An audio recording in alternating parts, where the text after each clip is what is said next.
धन्यवाद आप सभी।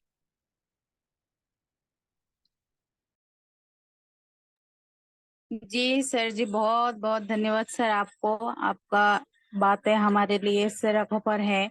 और सर मैं अभी देर ना करते हुए मैं बुलाना चाहूंगी हमारे, ये भी हमारे टीम लीडर है और बहुत ही अच्छा पर्सनालिटी है। भोपाल में इंग्लिश टीचर है। और हमारे आदरणीय बालाजी सर, प्लीज सर आपका स्वागत है। जी बहुत बहुत धन्यवाद। साथियों, मैं आज कुछ चीज़ें, कल जो मैंने बताया था उसके ऊपर आज मैंने कुछ चीज़ें नोट किया है कि कुछ लोगों को बात करके उनके साथ चर्चा करके नोट किया है। देखिए, जब तक कॉपी पेन लेके नहीं बैठेंगे, लिखेंगे नहीं तो जल्दी नहीं सीख पाएंगे। साल भर मीटिंग लेने के बावजूद भी हाथ में कुछ नहीं आएगा।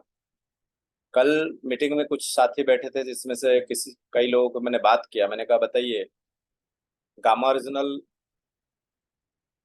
जो है एक इंसान को एंटी डिप्रेसेंट मतलब खुश मिजाज कैसे बनाते हैं, डिप्रेशन से कैसे बचाता है, क्या हार्मोन, तो उसका नाम बताइए। तो बोल नहीं पाए। मैंने उनसे पूछा, मैंने कहा बताइए, तो बोल नहीं पाए। मैंने कहा इसको मैंने लिखवाया था। एक्चुअली क्या है, कुछ लोग जो है सीरियसली नेटवर्क इशू के कारण वीडियो ऑफ करके बैठते हैं लेकिन सुनते सब कुछ है। और कुछ लोग है, अधिकतर लोग जो है वो मीटिंग को अटेंड करके और उसके बाद फिर वो आवाज को कम कर देते, जूम के कम करके साइड में कर देते, वीडियो ऑफ करके अपने परिवार से बात करते, दोस्तों से बात करते, दूसरे फोन में किसी और के साथ लग जाते। तो उस बंदे को पता ही नहीं है। और जबकि मैंने कल लिखवाया भी है, कल मैंने लिखवाया भी है कि कौन सा हार्मोन गामा ओरिजिनल डेवलप करता है जिसके वजह से इंसान जो है एंटी डिप्रेशन का माने लाभ मिलता है, खुश मिजाज बनता है। तो साथियों, जब तक हम सुधरेंगे नहीं, और मैं तो कहता हूँ आरसीएम का भी एक रूल बन जाना चाहिए, सभी लीडरों को मिलके। मेरी वीडियो यदि कई लीडर्स सुन रहे हैं, सर मैं निवेदन करूंगा आपके टीम में पूरे इंडिया में जो साथी मिनिमम 2 महीना आरसीएम के मीटिंग अटेंड कर रहे हैं या फिर आरसीएम को सामान खरीद रहे हैं और काम करना चाहते हैं, तो वो व्यक्ति यदि डेमो किट नहीं बना रहे हैं, 2 से ढाई महीना हो गए जिनका मतलब थोड़े पुराने हो गए हैं, और लगातार मीटिंग अटेंड कर भी रहे हैं, लगातार सीरियसली सीनियर के साथ घूम फिर भी रहे हैं और बिजनेस को करना भी चाहते हैं, लेकिन होशियारी में बिना डेमो किट के वो अपने दोस्तों को परिजनों को बता देते हैं। ये होशियारी है सर।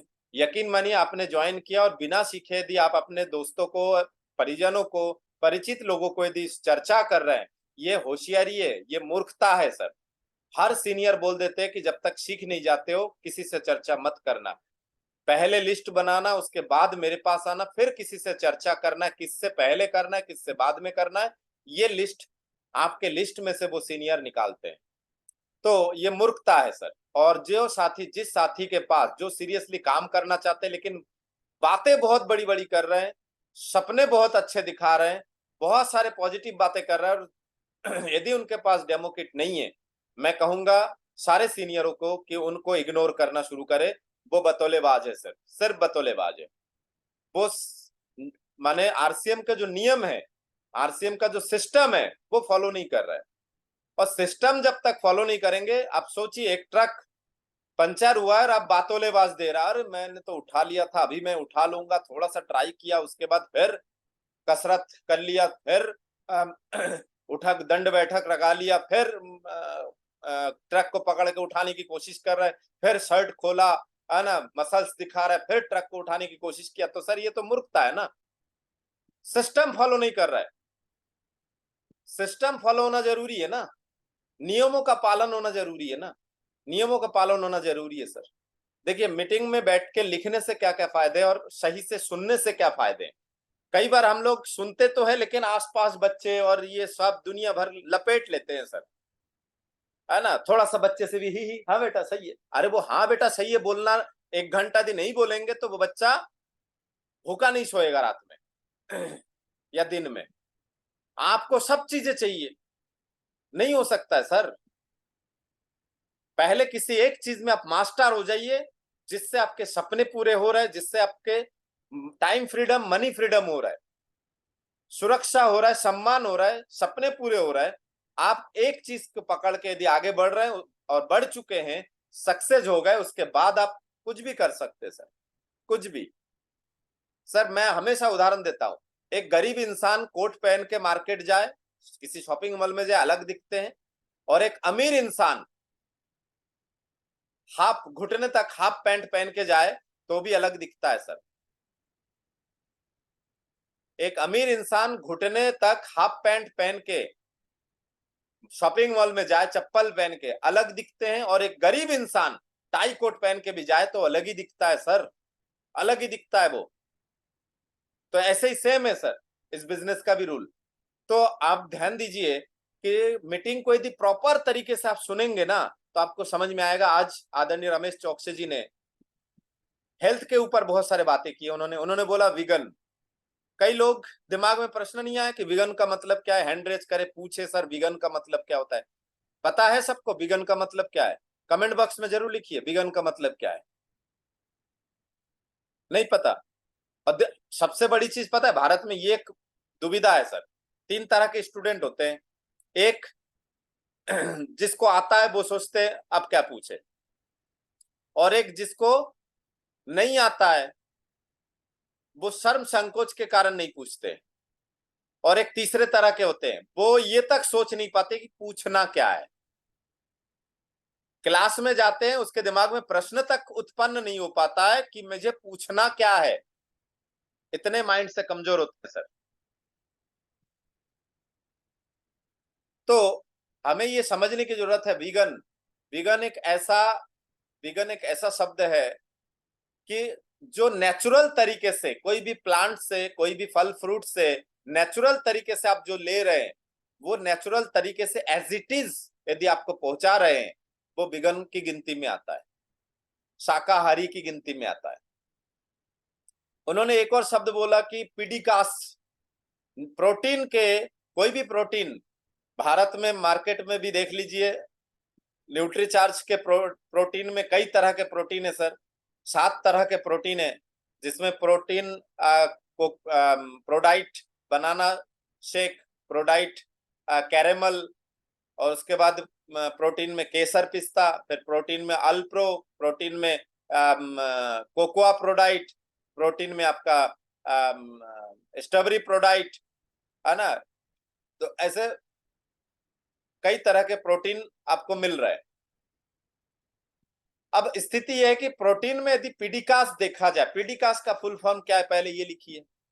पीडिकास का फुल फॉर्म है protein digestibility digestibility protein digestibility corrected amino acids score. Protein digestibility corrected amino acids score, ये पीडिकास का मतलब होता है। और पीडिकास जो है किसी भी प्रोटीन का नंबर 1 यदि है तो वो सर्वोत्तम है सर, क्योंकि वो डाइजेस्टिव में भी काम करता है। और हाँ, एक और चीज है, पीडिकास यदि एक है, नंबर 1 है, तो उसमें एक क्वालिटी और दी जाती है उसमें, वो है कभी कभी क्या होता है कि हमें पता नहीं होता है कि एक चम्मच में हमारा शरीर के लिए जो है प्रोटीन ज्यादा है कम है, क्या समझ में नहीं आता है। तो कभी कभी क्या होता है, ज्यादा मात्रा होने के कारण बॉडी के ऑर्गन जो है पूरा हजम कर लेता है और लूज मोशन पैदा कर देता है। लेकिन यदि अच्छे क्वालिटी की प्रोटीन होगा ना, आइसोलेटेड अच्छे क्वालिटी की प्रोटीन होगा, तो वो क्या करेगा, जितना आपके शरीर को चाहिए उतना वो यूज करेगा, उसके बाद वो वाइल एसिड में कन्वर्ट कर देगा। क्या कर देगा सर? लिखिए इसको भी, वाइल एसिड। मैं अलग लैंग्वेज में बोला आपको, और शुद्ध हिंदी में सुनिए। जो जरूरत है बॉडी उसको ले लेगा, और जो जरूरत नहीं है वो नीचे से निकल जाएगा, और उसी को बोलते हैं वाइल एसिड, जो कचड़े के रूप में नीचे से निकल जाते हैं। और शुद्ध चाहिए और शुद्धता में, चलिए ठीक है। नहीं तो फिर एक और सोच लीजिए, मैंने सुबह सुबह जो आप लोटा लेके बैठते हैं, वाइल एसिड निकालते हैं। तो समझने की कोशिश, एक और शब्द समझिए, DHA। कई लोगों के दिमाग में नहीं आता DHA का फुल फॉर्म क्या है। DHA का फुल फॉर्म लिखिए, डोकोसा। एक साथ है, जो मैं बोलूंगा दो शब्द है, दो शब्द में एक शब्द थोड़ा बड़ा है और आखिरी में जो है एसिड है। एक्चुअली डी और एच मिला के एक शब्द बना है, डोकोसा हेक्सोएनिक। उसको अच्छे से उच्चारण कर देता हूं, slow slow. Docosahexaenoic, enoic, docosahexaenoic. और जो है ये दोनों हो गए डी और एच का फुल फॉर्म, और ए का मतलब है एसिड, डोकोसा हेक्सा एओनिक। तो हमें ये चीजें समझने की आवश्यकता है सर। ओखली पे सर डाल दिए ना, क्यों अभिलाषा मैडम, ओखली में सर डाल दिया ना, मुसल तो गिरेगा ना, तो उससे क्या डरना। डालने से पहले सोचना चाहिए था। आरसीएम को यदि हम कर रहे हैं तो ढंग से करें ना, नहीं करे तो साइड में आ जाए और अपनी गलती जिंदगी भर माने। जिंदगी भर कोई पड़ोसी बोले आरसीएम, अरे हमने भी किया था लेकिन हमने होशियारी ज्यादा दिखाया था इसलिए हम सक्सेस नहीं हो पाए, इसलिए हम साइड में हो गए, ऐसा कोई बोलते हैं क्या? नहीं। अरे वो हमने किया था, प्रोडक्ट का रेट ज्यादा था, वो सीनियर चिल्लाते थे, वो सीनियर ढंग के नहीं थे, वो जूनियर खरीदारी नहीं करते थे, वो आरसीएम का प्रोडक्ट का रेट ज्यादा था, वो आरसीएम सामान नहीं पहुंचा पाते थे। दुनिया भर के बहाने उनके पास होते हैं, लेकिन कभी ये नहीं बोलते कि सर गलती मेरी थी, क्योंकि मैं 100% प्रोडक्ट यूजर नहीं था। मैं कोई, देखिए पॉइंट देखिए बहुत सारे, मैं 100% प्रोडक्ट यूज नहीं करता था, 200-400 का सामान खरीदता था, वो भी सीनियर के कहने पर आखिरी के महीने में। मैं दूसरा पॉइंट, मैं कभी मीटिंग में नहीं जाता था, क्योंकि मीटिंग में जाने से 150 रुपए खर्च करना पड़ेगा। मैं पैसा बचाने के चक्कर में कभी नहीं सोचा कि 150 लगाने से 1.5 लाख भी आ सकता है, कभी ये सोचा नहीं। मैं सीनियर की एक बात नहीं सुनता था कि लिस्ट बनाओ, कि मीटिंग में बैठो, कि डेमो किट बनाओ, कि मीटिंग में बैठ के वीडियो में बैठ के नोट करो। मैं नहीं सुनता था, क्योंकि मेरे कोई सपने था नहीं, और यदि था तो उसको मैंने भूल चुका हूं, और मेरे फैमिली के वो जिम्मेदारी मेरी नहीं है। और इसलिए भारत में कई मूर्ख पिता ये बोलते हैं, जब उनको बताया जाता है ना कि बच्चों के लिए कुछ कर लो, अरे उनकी किस्मत वो लिखेंगे। सर ये मूर्ख पिता जो है ना, क्योंकि जरूरी नहीं कि जो पिता बन गए वो होशियार बनेंगे। इंसान के रिश्ते में बूढ़े हो जाए तो भी जरूरी नहीं कि उनके मूर्खता खत्म हो जाए सर। मूर्खता तो मूर्खता है सर, है ना। तो ऐसे कई लोग यही बोलेंगे, अरे उनकी किस्मत, बच्चे अपने किस्मत, मेरा जितना करना है वो कर दूंगा। क्या कर रहे हो आप? टीपीएस स्कूल किसके लिए बनाया गया है, इंसानों के लिए कि जानवरों के लिए? सेंट्रल गवर्नमेंट स्कूल किसके लिए बनाया गया है, इंसानों के लिए जानवरों के लिए? एरोप्लेन किसके लिए बनाया गया है, इंसानों के लिए जानवरों के लिए? ताजमहल किसको दिखाने के लिए बनाया गया है, इंसानों के लिए जानवरों के लिए? कुल्लू मनाली शिमला किसके लिए बनाया गया है, इंसानों के लिए जानवरों के लिए? मैहर, मैहर माता, वैष्णो देवी, हर हर महादेव बाबा बर्फानी, गोवा, दीघा, बनारस, ये किन के लिए बनाया गया, इंसानों के लिए जानवरों के लिए? तो आप अपने बीवी बच्चों को कहाँ घुमा दिए ये और बता दो। ट्रेन की एसी के डिब्बे में उनको सफर करवाया ये और बता दो। क्या क्या कर रहे हैं आप, अपने जिम्मेदारी क्या कर रहे हैं बताइए।